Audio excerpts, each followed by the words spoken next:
Pak Jokowi digugat 612 triliun tapi sidangnya malah ditunda. Anehnya setelah syarat administrasi udah lengkap malah sekarang ditawari untuk damai.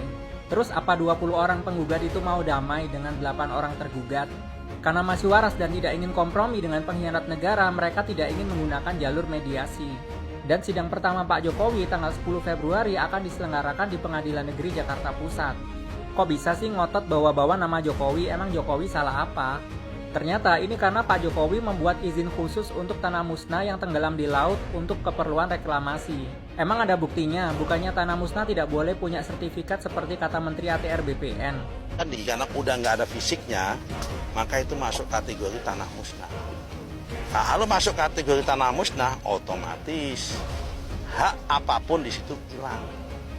Hak milik juga hilang, hak guna bangunan juga hilang. Ternyata ini tidak berlaku karena Pak Jokowi membuat pengecualian dengan menerbitkan Peraturan Presiden Nomor 52 Tahun 2022. Oh, ketahuan ya sekarang ini buktinya. Jangan mau dibodohi, coba kita teliti. Di pasal 1 ayat 7, tanah musnah, baik pemiliknya terdaftar atau tidak, bisa dipakai untuk reklamasi. Terus kalau ada pemiliknya, apa dapat ganti rugi? Kok bisa sih dihargai 50.000 per meter, kan kecil banget. Ternyata ini sudah diatur di pasal 13 ayat 2 di mana harga jual untuk kompensasi dikalikan seperempat. Dan harga yang tidak masuk akal ini ditentukan oleh instansi yang berwenang. Yang dimaksud adalah pihak swasta bernama PT Makmur Mandiri yang dijadikan tergugat. Menurut kamu, Pak Jokowi yang membuat aturan baru untuk menjadikan tanah musnah bersertifikat untuk reklamasi, ini termasuk menghalalkan segala cara nggak sih?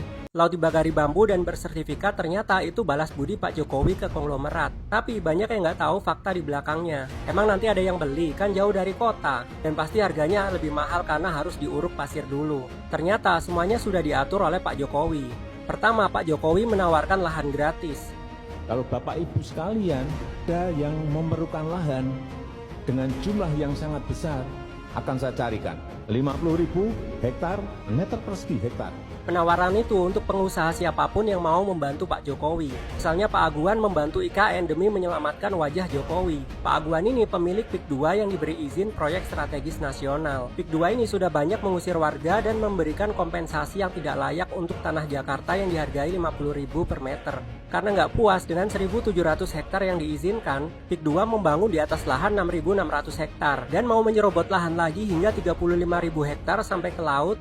Karena Pak Aguan berencana membangun PIK 2 sampai PIK 11. Cek aja apakah proses legalnya, prosedur legalnya semuanya dilalui dengan baik atau tidak.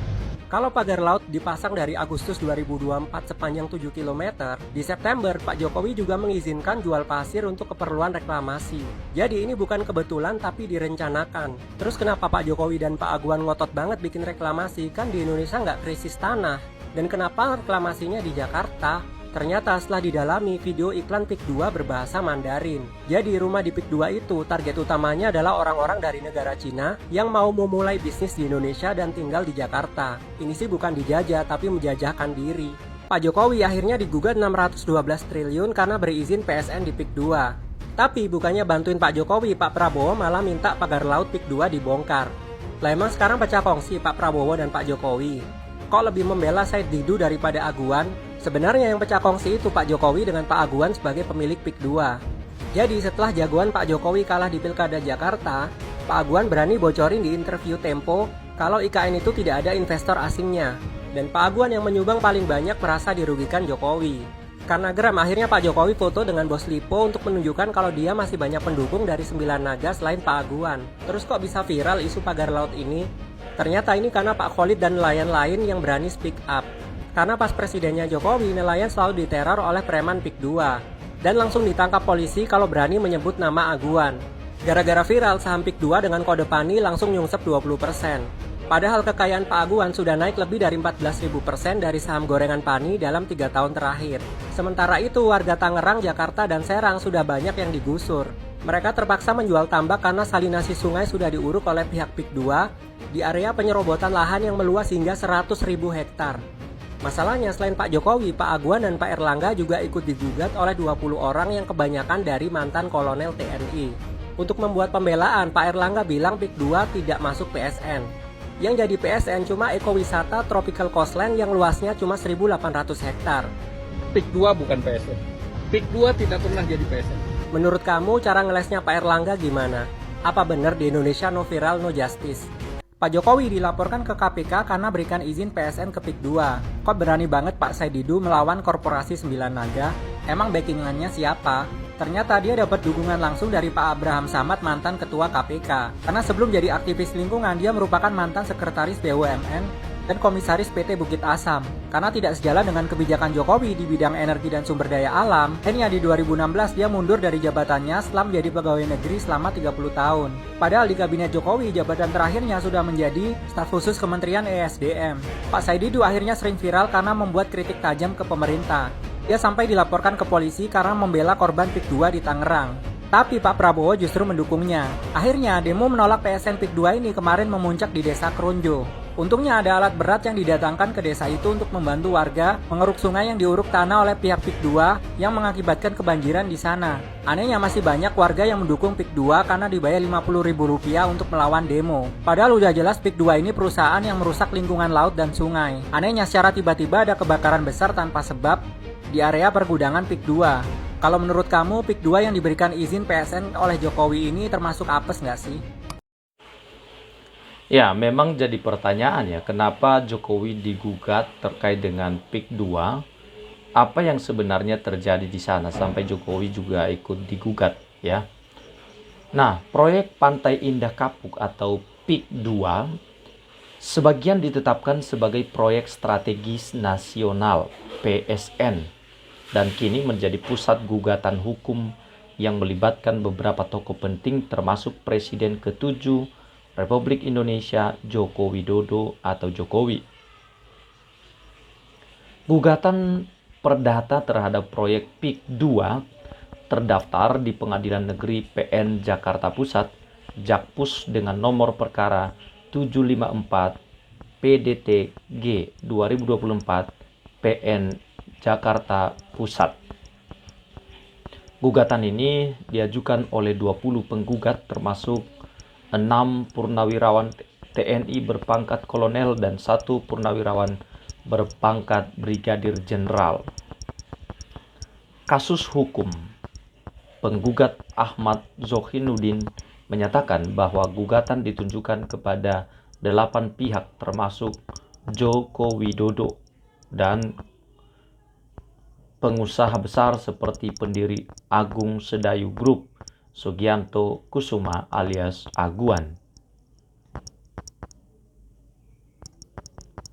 Para penggugat dinyatakan melakukan perbuatan melawan hukum terkait pelaksanaan proyek PIK 2. Tuntutannya, yang pertama kami meminta kepada majelis hakim untuk menetapkan para tergugat ini melakukan perbuatan melawan hukum atas 8 poin perbuatan melawan hukum terhadap pelaksanaan proyek Pantai Indah Kapuk 2 yang sebagiannya ditetapkan sebagai proyek strategis nasional PSN.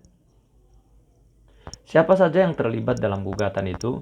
8 pihak yang menjadi tergugat dalam kasus ini. Yang pertama yaitu Sugianto Kusuma alias Aguan tergugat 1.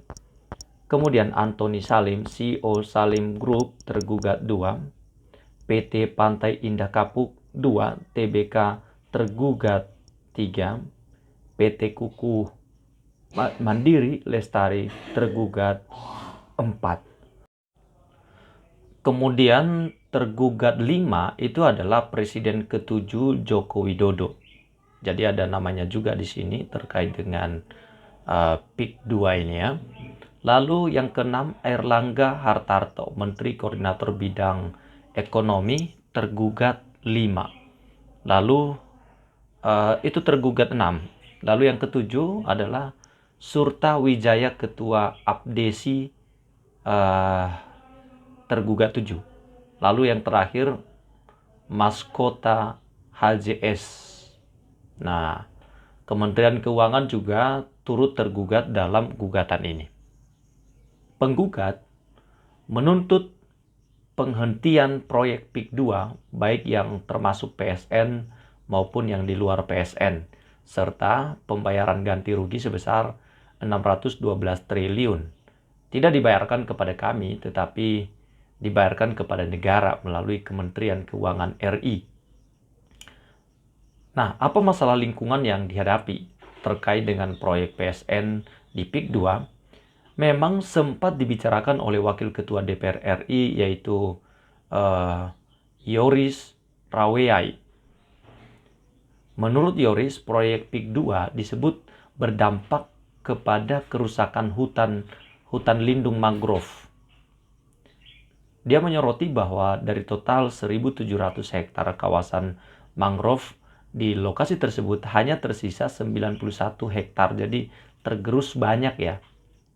Sisanya berubah menjadi tambak. Wah, nah itu yang menjadi kewajiban dalam pengelolaan PSN ini.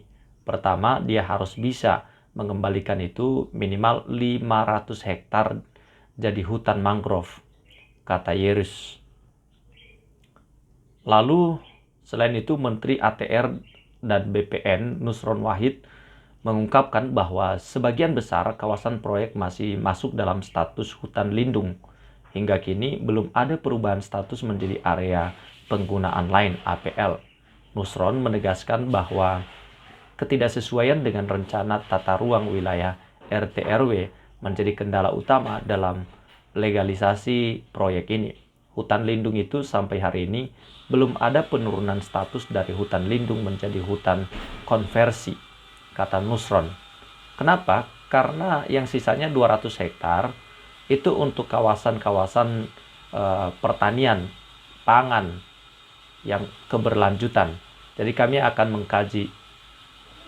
Kemudian langkah kajian Kementerian ATR, BPN mengacu pada PSN yang menjadi fokus Presiden Prabowo Subianto, setidaknya 4 PSN yang pendukung swambada pangan, energi, hilirisasi, serta program Giansi Wall untuk Jakarta, ya, dan pantai utara untuk mengamankan Pulau Jawa. Nah, apakah PIK 2 ini bisa dimasukkan kategori itu atau tidak? Kami sedang mengkaji, tapi ingat ya, yang menjadi PSN itu bukan semua PIK 2, yang menjadi PSN itu hanya 1.700 hektar, bukan kawasan perumahannya, tapi yang khusus untuk pariwisata, tropical, coasting, dan seterusnya. Ya. Jadi, sebagai presiden saat proyek PIK 2 ditetapkan sebagai PSN, Jokowi dianggap memiliki tanggung jawab terkait dengan kebijakan yang memungkinkan proyek ini berjalan. Jadi makanya ada nama Joko Widodo di sana.